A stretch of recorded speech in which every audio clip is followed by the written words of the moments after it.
Hi friends, ನಿಮಗೆಲ್ಲ ಮತ್ತೊಂದು ವಿಡಿಯೋಗೆ ಸ್ವಾಗತ.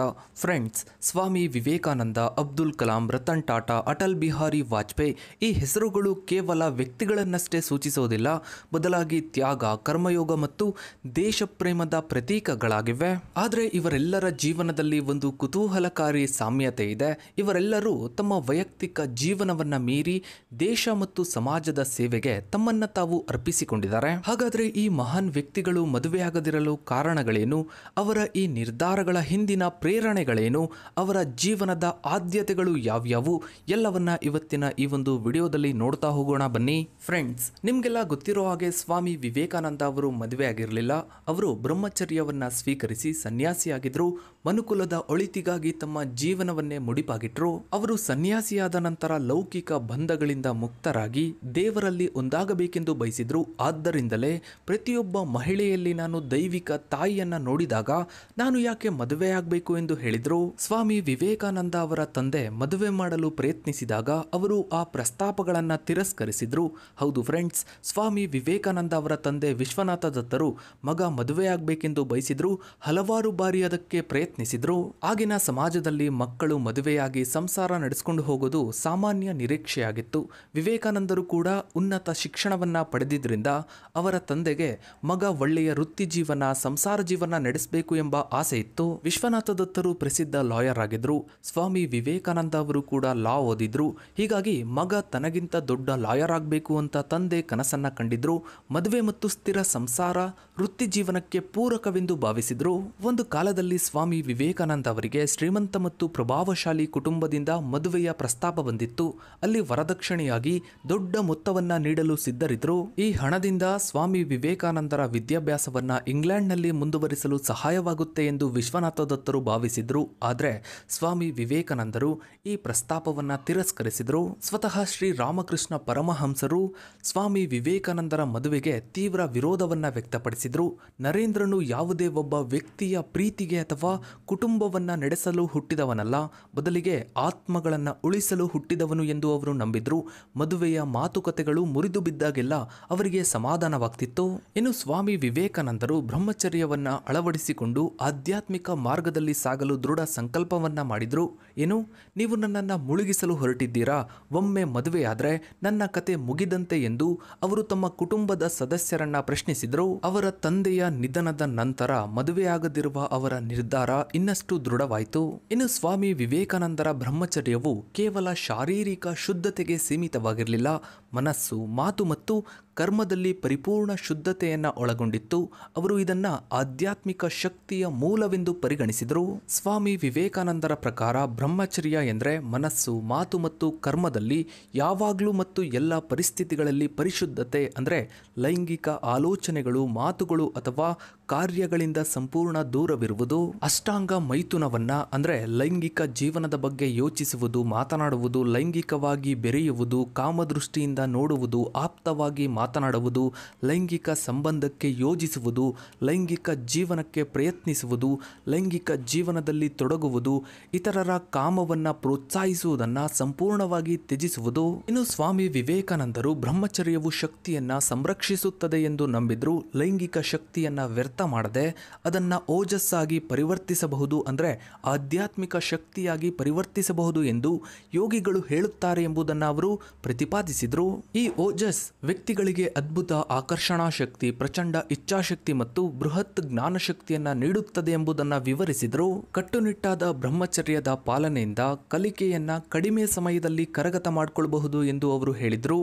ಒಮ್ಮೆ ಕೇಳಿದ ಅಥವಾ ತಿಳಿದ ವಿಷಯವನ್ನ ಮರೆಯಾದಂತಹ ಅಚಲ ಸ್ಮರಣ ಶಕ್ತಿಯನ್ನ ಇದರಿಂದ ಬೆಳೆಸಿಕೊಳ್ಳಬಹುದು ಎಂದು ಅವರು ನಂಬಿದರು. 12 ವರ್ಷಗಳ ಕಾಲ ನಿರಂತರ ಬ್ರಹ್ಮಚರ್ಯವನ್ನ ಪಾಲಿಸಿದ್ರೆ ದೈವಿಕ ಸಾಕ್ಷಾತ್ಕಾರ ಸಾಧ್ಯ ಎಂದು ಹೇಳಿದರು. ಇನ್ನು ರಾಜಯೋಗದಂತಹ ಆಧ್ಯಾತ್ಮಿಕ ಸಾಧನೆಗಳಿಗೆ ಬ್ರಹ್ಮಚರ್ಯವು ಅಗತ್ಯವೆಂದು ಪರಿಗಣಿಸಿದ್ರು. ಶುದ್ಧ ಜೀವನವಿಲ್ಲದೆ ರಾಜಯೋಗದ ಅಭ್ಯಾಸ ಅಪಾಯಕಾರಿ ಮತ್ತು ಹುಚ್ಚುತನಕ್ಕೆ ಕಾರಣವಾಗಬಹುದು ಎಂದು ಎಚ್ಚರಿಸಿದರು. ವೈಯಕ್ತಿಕ ಲೌಕಿಕ ಪ್ರೇಮವನ್ನ ತ್ಯಜಿಸಿ ಅವರು ಎಲ್ಲ ಮಹಿಳೆಯರನ್ನ ತಾಯಿಯಂತೆ ನೋಡಬೇಕೆಂದು, ಇಡೀ ಮನುಕುಲವನ್ನ ಪ್ರೀತಿಸಬೇಕೆಂದು ಬೋಧಿಸಿದ್ರು. ಅವರ ಪ್ರಕಾರ ಪ್ರತಿಯೊಬ್ಬ ಮಹಿಳೆಯಲ್ಲಿ ನಾನು ದೈವಿಕ ತಾಯಿಯನ್ನ ನೋಡಿದಾಗ ನಾನು ಯಾಕೆ ಮದುವೆಯಾಗಬೇಕೆಂದು ಹೇಳಿದರು.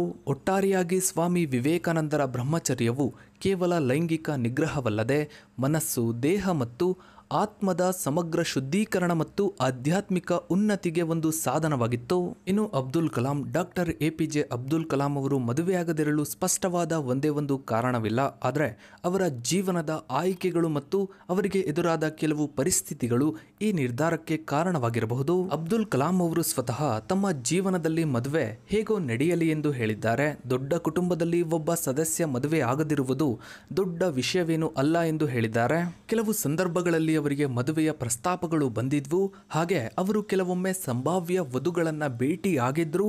ಅವರ ಬಿಡುವಿಲ್ಲದ ಕೆಲಸದ ವೇಳಾಪಟ್ಟಿ ಮತ್ತು ದೀರ್ಘಾವಧಿಯ ಯೋಜನೆಗಳು ಮದುವೆಯಾಗಲು ಅವಕಾಶ ನೀಡಿಲ್ಲ ಎಂದು ಹೇಳಲಾಗುತ್ತೆ.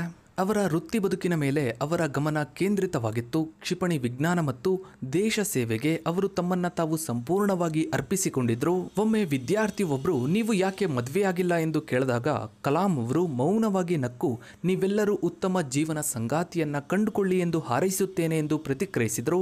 ಮತ್ತೊಂದು ಸಂದರ್ಭದಲ್ಲಿ ಒಬ್ಬ ಸ್ನೇಹಿತನಿಗೆ ತಮಾಷೆಯಾಗಿ ನಾನು ಮದುವೆಯಾಗಿದ್ದರೆ ನಾನು ಈಗ ಸಾಧಿಸಿರೋದ್ರಲ್ಲಿ ಅರ್ಧದಷ್ಟನ್ನು ಕೂಡ ಸಾಧಿಸಲು ಸಾಧ್ಯವಾಗ್ತಿರಲಿಲ್ಲ ಎಂದು ಹೇಳಿದ್ದರು ಎಂದು ವರದಿಯಾಗಿದೆ. ಒಟ್ಟಾರೆಯಾಗಿ ಅಬ್ದುಲ್ ಕಲಾಂ ಅವರು ತಮ್ಮ ಜೀವನವನ್ನ ವಿಜ್ಞಾನ, ಶಿಕ್ಷಣ ಮತ್ತು ದೇಶ ಸೇವೆಗೆ ಮುಡಿಪಾಗಿಟ್ಟವರು.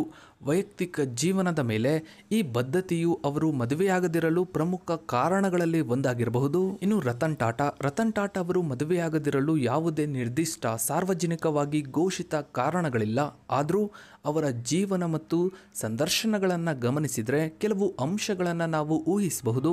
ರತನ್ ಟಾಟಾ ತಮ್ಮ ಇಡೀ ಜೀವನವನ್ನ ಟಾಟಾ ಗ್ರೂಪ್ ಮತ್ತು ಅದರ ಬೆಳವಣಿಗೆಗೆ ಸಮರ್ಪಿಸಿಕೊಂಡಿದ್ರು. ಟಾಟಾ ಸಮೂಹವನ್ನ ಜಾಗತಿಕ ಮಟ್ಟಕ್ಕೆ ಕೊಂಡೊಯ್ಯುವಲ್ಲಿ ಅವರ ಪಾತ್ರ ಅಗಾಧವಾಗಿದೆ.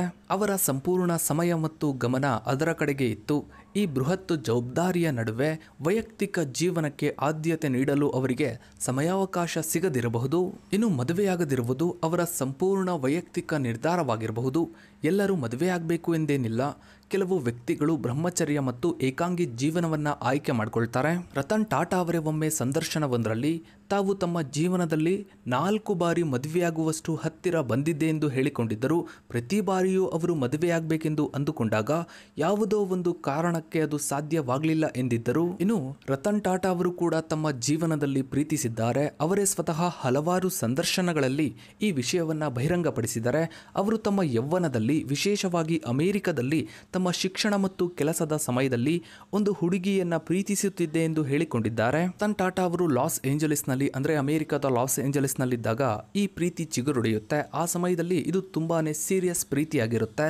ಮದುವೆ ಆಗೋದಕ್ಕೂ ಕೂಡ ಅವರು ಯೋಚಿಸಿರ್ತಾರೆ. ಆದರೆ 1962ರಲ್ಲಿ ಅವರ ಅಜ್ಜಿ ಅನಾರೋಗ್ಯಕ್ಕೆ ಒಳಗಾದಾಗ ರತನ್ ಟಾಟಾ ಅವರು ಭಾರತಕ್ಕೆ ವಾಪಸ್ ಬರಬೇಕಾಗುತ್ತೆ. ಅವರ ಅಜ್ಜಿಯ ಕರೆಯ ಮೇರೆಗೆ ಅವರು ಭಾರತಕ್ಕೆ ಹಿಂದಿರುಗಬೇಕಾಗುತ್ತೆ. ಆದರೆ ಆ ಹುಡುಗಿಯೂ ಕೂಡ ನಾನು ಕೂಡ ಭಾರತಕ್ಕೆ ಬರ್ತೀನಿ ಅಂತ ಹೇಳ್ತಾಳೆ. ಆದರೆ ಆ ಸಮಯದಲ್ಲಿ ಅಂದ್ರೆ 1962ರ ಇಂಡೋ ಚೀನಾ ಯುದ್ಧದ ಪರಿಸ್ಥಿತಿಯಲ್ಲಿ ಅವರು ಭಾರತಕ್ಕೆ ಬರಲು ಸಿದ್ಧರಿರಲಿಲ್ಲ.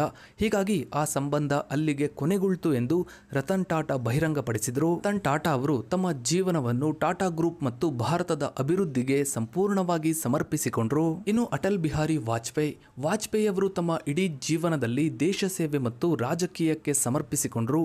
ಅವರು ಮದುವೆಯಾಗದಿರಲು ಪ್ರಮುಖ ಕಾರಣ ಅವರ ರಾಜಕೀಯ ಬದ್ಧತೆ ಮತ್ತು ಅವರು ಆರಿಸಿಕೊಂಡಿರುವ ದಾರಿ. ಸಂದರ್ಶನಗಳು ಮತ್ತು ಅವರ ಬಗ್ಗೆ ಇರುವ ಮಾಹಿತಿಗಳ ಪ್ರಕಾರ ಅವರು ರಾಜಕೀಯದಲ್ಲಿ ಸಕ್ರಿಯವಾಗಿ ತೊಡಗಿಕೊಳ್ಳಲು ಮತ್ತು ರಾಷ್ಟ್ರೀಯ ಸ್ವಯಂ ಸೇವಕ ಸಂಘದ ಅಂದ್ರೆ RSS ಪ್ರಚಾರಕರಾಗಿ ಕೆಲಸ ಮಾಡಲು ತಮ್ಮ ವೈಯಕ್ತಿಕ ಜೀವನವನ್ನ ತ್ಯಾಗ ಮಾಡಿದ್ರು.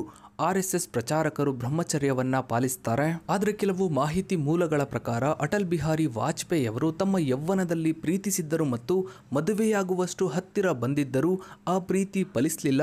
ಇದರಿಂದಾಗಿ ಅವರು ಬ್ರಹ್ಮಚಾರಿಯಾಗಿ ಉಳಿದುಕೊಂಡರು ಎಂದು ವರದಿಗಳಿವೆ. ಒಟ್ಟಾರೆಯಾಗಿ ಅವರ ದೇಶ ಸೇವೆ, ರಾಜಕೀಯ ಬದ್ಧತೆ ಮತ್ತು ವೈಯಕ್ತಿಕ ಜೀವನದಲ್ಲಿನ ಕೆಲವು ಘಟನೆಗಳು ಅವರು ಮದುವೆಯಾಗದಿರಲು ಕಾರಣಗಳಾಗಿವೆ ಎಂದು ಹೇಳಬಹುದು. ಸೊ ಫ್ರೆಂಡ್ಸ್, ಇದಾಗಿತ್ತು ಇವತ್ತಿನ ಈ ಒಂದು ವಿಡಿಯೋದ ಬಗ್ಗೆ ನಿಮ್ಮ ಅನಿಸಿಕೆ ಅಭಿಪ್ರಾಯಗಳನ್ನು ತಪ್ಪದೆ ಕಮೆಂಟ್ ಸೆಕ್ಷನ್ ಅಲ್ಲಿ ಕಮೆಂಟ್ ಮಾಡಿ. ಹಾಗೆ ವಿಡಿಯೋಗೊಂದು ಲೈಕ್ ಮಾಡ್ತಾ ವಿಡಿಯೋನ ಆದಷ್ಟು ಎಲ್ಲ ಕಡೆ ಶೇರ್ ಮಾಡಿ. ನೀವಿನ್ನೂ ನಮ್ಮ ಚಾನಲ್ಗೆ ಸಬ್ಸ್ಕ್ರೈಬ್ ಆಗಿಲ್ಲ ಅಂದರೆ ಕೆಳಗಡೆ ಕಾಣೋ ಸಬ್ಸ್ಕ್ರೈಬ್ ಬಟನ್ನ ಕ್ಲಿಕ್ ಮಾಡಿ. ಹಾಗೆ ಪಕ್ಕದಲ್ಲಿ ಕಾಣೋ ಬೆಲ್ ಐಕನ್ ಕೂಡ ಕ್ಲಿಕ್ ಮಾಡಿ. Thanks for watching.